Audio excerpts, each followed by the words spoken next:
You've probably tried breathing exercises, maybe meditation, maybe a supplement someone recommended online. Maybe you've spoken to a doctor who suggested you try to relax more, or manage your stress better, or get outside for a walk, and the anxiety keeps coming back. Sometimes worse. Sometimes at strange times, while you're driving, in the shower, right as you're falling asleep. Here is what almost nobody explains clearly. Anxiety is not a personality trait. It is not a character flaw. It is not something you feel. It is something specific happening inside your brain in a precise, measurable sequence that begins the instant a trigger fires and completes itself in roughly 90 seconds if nothing interrupts it. The problem is, almost everything you have been taught about managing anxiety interrupts the wrong step, which is why it feels like you're doing everything right and still losing ground. By the end of this video, you're going to understand exactly what happens inside your brain in the first 90 seconds of an anxiety response.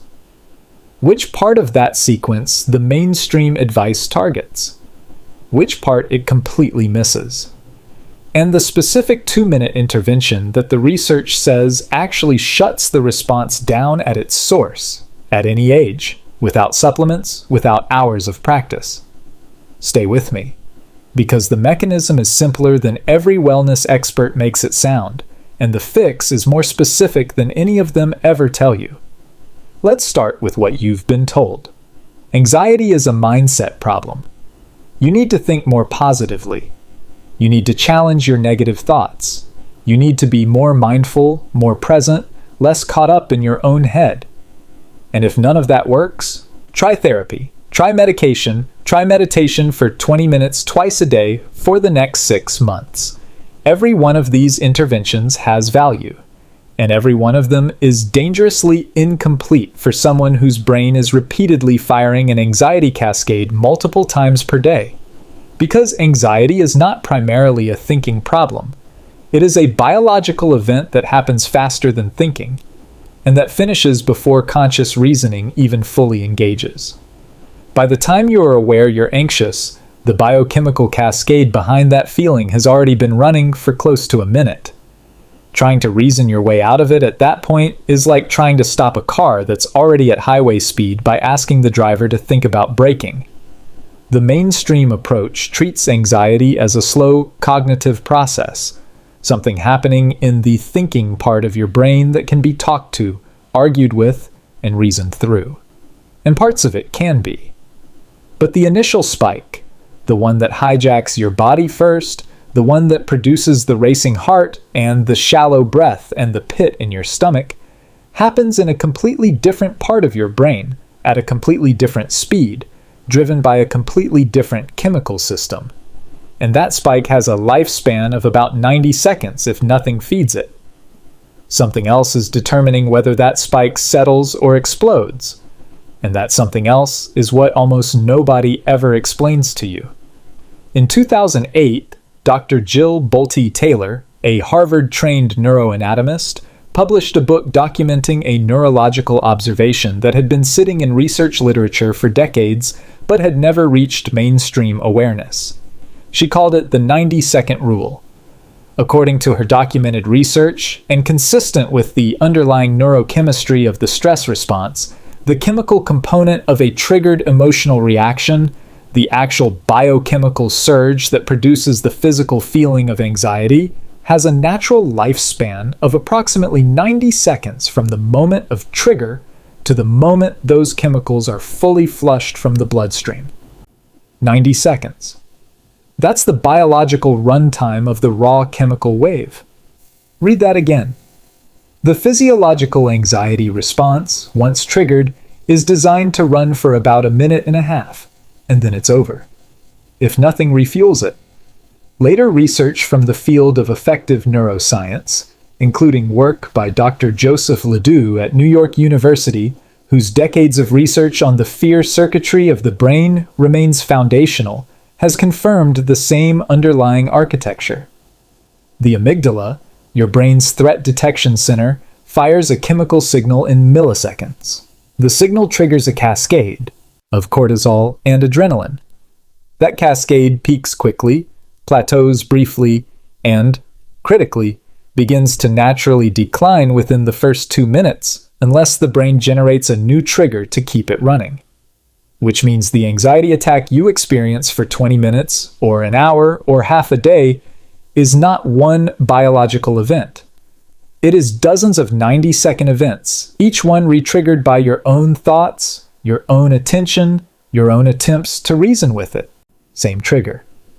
The people who reset in 2 minutes and the people who spiral for 2 hours are not experiencing different anxiety.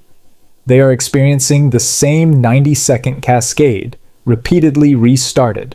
Stay with me. This is the part that changes everything. Inside your brain, there are 2 systems relevant to anxiety, and they operate on completely different timelines. The first is your amygdala, a small almond-shaped structure buried deep in your temporal lobe. Its job is threat detection. It processes potential danger in milliseconds, long before you're consciously aware anything is happening. It doesn't think. It reacts. When your amygdala detects a threat, real, imagined, remembered, or entirely symbolic, it fires an immediate signal to your hypothalamus, which then triggers your adrenal glands to release cortisol and adrenaline into your bloodstream. Heart rate rises, breath shortens, blood pressure climbs, digestion pauses, muscles tense. Your body is preparing for action based on a threat signal that your conscious mind has not yet processed. This entire cascade, from trigger to full body activation, takes under a second. The second system is your prefrontal cortex, the thinking, reasoning, planning region behind your forehead. It is the part of your brain that mainstream anxiety advice targets. And here is the biological reality that almost nobody explains. Your prefrontal cortex takes between 3 and 5 seconds to fully engage after a threat signal fires. By the time your reasoning brain is online, the biochemical cascade has already peaked.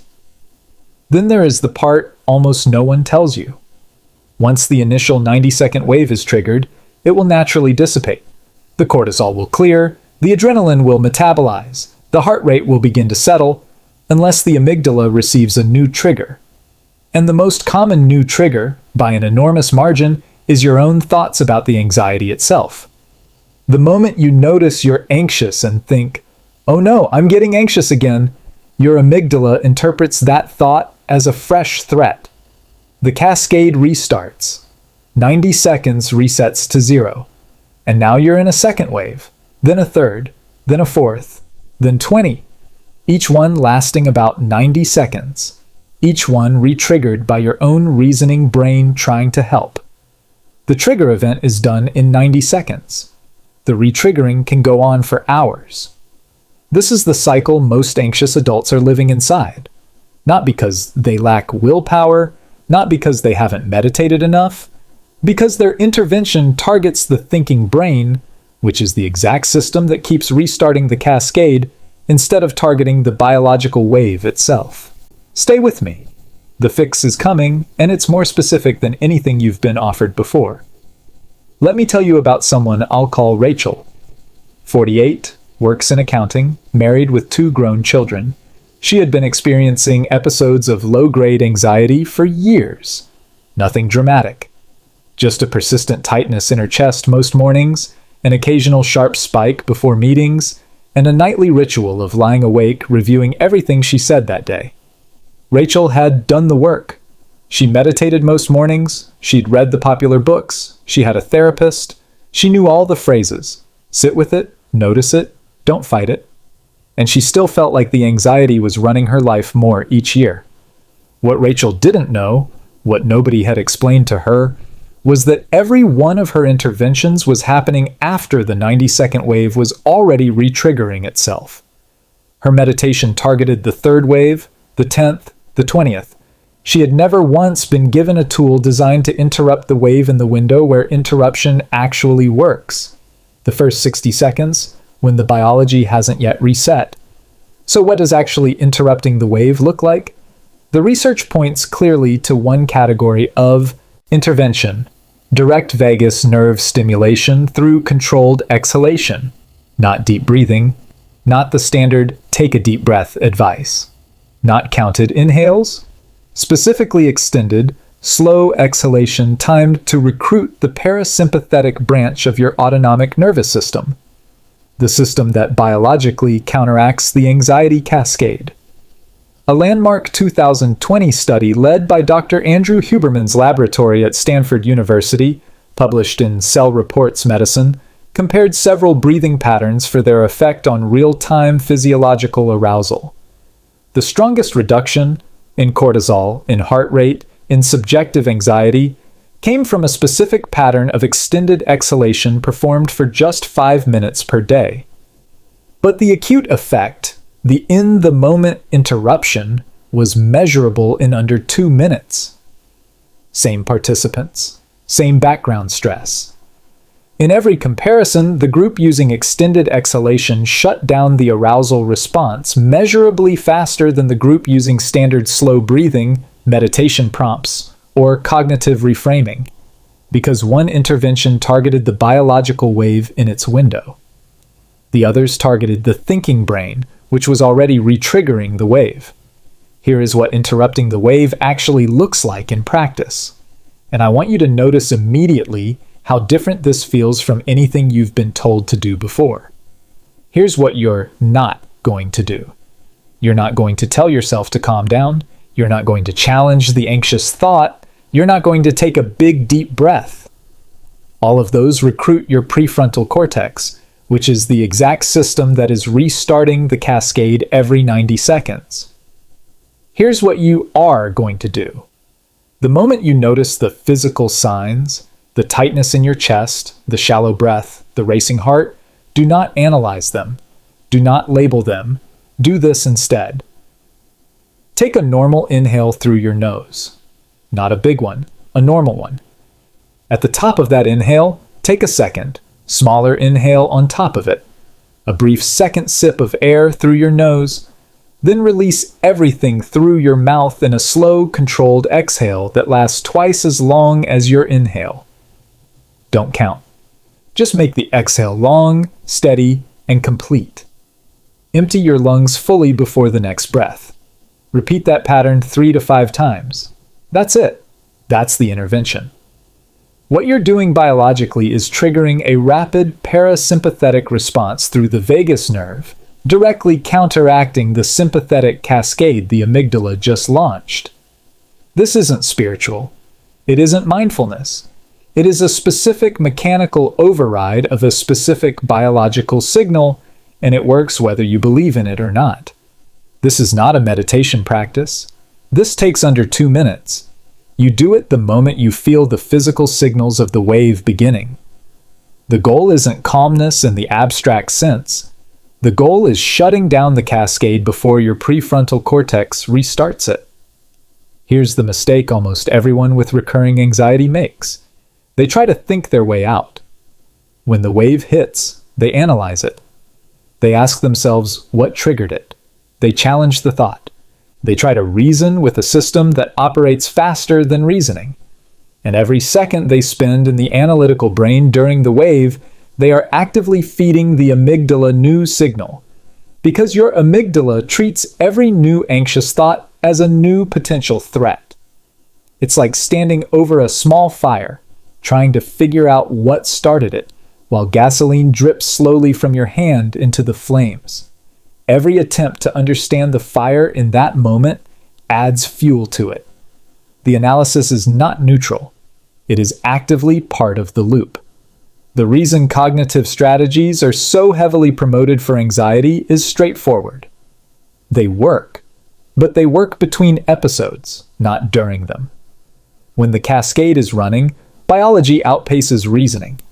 But you just sat through the real explanation, which means you now understand something most anxious adults, and honestly many of the practitioners advising them, never explain in this specific way. Go back to the sensation I described at the beginning. The tightness in the chest, the racing heart, the familiar spike that has ruined more mornings and meetings and evenings than you can count. You now know that feeling isn't a personality flaw. It's a 90-second biochemical wave that is being restarted over and over by your own reasoning brain trying to help. It's a timing problem, not a character problem. You are not too anxious to change this. Huberman's own research demonstrated measurable physiological shifts in adults across every age group tested using this exact protocol. The vagus nerve responds at every age.